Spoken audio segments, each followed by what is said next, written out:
ఏమిటి అంటే అనవధిక కృపాలుత్వ అపహత పాప్మత్వాది వాటిని బెదిరించినట్లుగా వెనక్కి పంపించేసేలాగా ఆ యొక్క రాజు ప్రవర్తించాలట. అటువంటి సకల భువనాలకు చక్రవర్తి అవకాశం మహద్భాగ్యం మన యొక్క పురాకృత పుణ్య విశేషం చేత ఈ యొక్క ఉదయవేళ పరమాత్మ మన ముందు శ్రీ వెంకటేశ్వర భక్తి ప్రసారం ఉత్సవం యొక్క ఉద్దేశం ఏమిటి అంటే వాటిని సంహరించడం కాదయ్యా, వాటిని కేవలం బెదిరించి మాత్రం ఎంతో ప్రాణాపాయ స్థితి కలిగితే తప్పితే ఆత్మ నివేదనం అని చెప్పినట్లుగా నవవిధ భక్తి మార్గాలతో పరమాత్మకు ఐహికాముష్మిక ఫలప్రదమైనటువంటి అర్చారూపంలో ఉన్నటువంటి ఆ యొక్క పరమాత్మకు కదా మనుషులనే మాత్రం రక్షిస్తానని పరమాత్మ అనడట. వినత వివిధ భూతవ్రాత రక్షైక దీక్షే, ఏ జన్మలో మనం ఉన్నా సరే పరమాత్మ యందు భక్తిని మన యొక్క మనస్సుని లగ్నం చేస్తే ఏ జన్మలో ఉన్నా పరమాత్మ మనల్ని అనుగ్రహించి మనకి మోక్షాత్మని వర్ణిస్తారు కదా. ఈ యొక్క బ్రహ్మరుద్రాదులు అందరూ కూడా పరమాత్మ యొక్క పాదసేవ కోసం పరితపిస్తూ ఉంటే కాంతంతా కూడా పరమాత్మ యొక్క చరణాల మీద పడి ఈ యొక్క మణులంతా కూడా నీరాజనం సమర్పిస్తున్నాయా పరమాత్మకి అన్నట్లుగా ఉన్నటువంటి ఆ యొక్క పాదాలని మనం నిత్యం శరణు వేడాలట.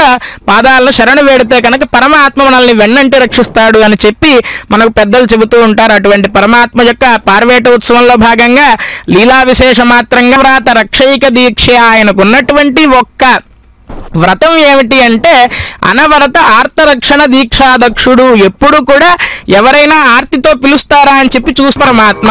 అటువంటి పరమాత్మ యొక్క పార్వేట ఉత్సవాన్ని భక్తి శ్రద్ధలతో మనం వీక్షిద్దాం. ఓం నమో వెంకటేశాయ.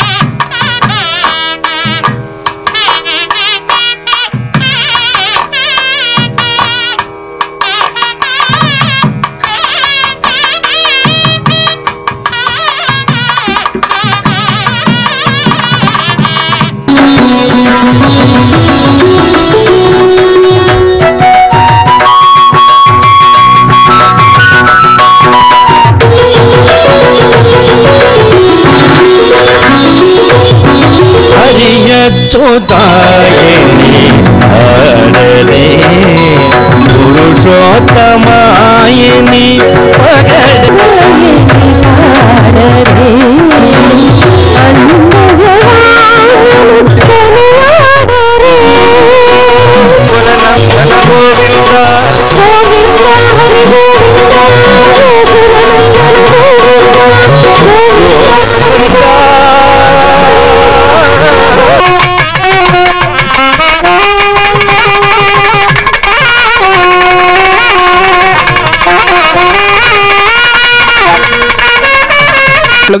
పరమాత్మ యొక్క నామ సంకీర్తనాన్ని ఎంత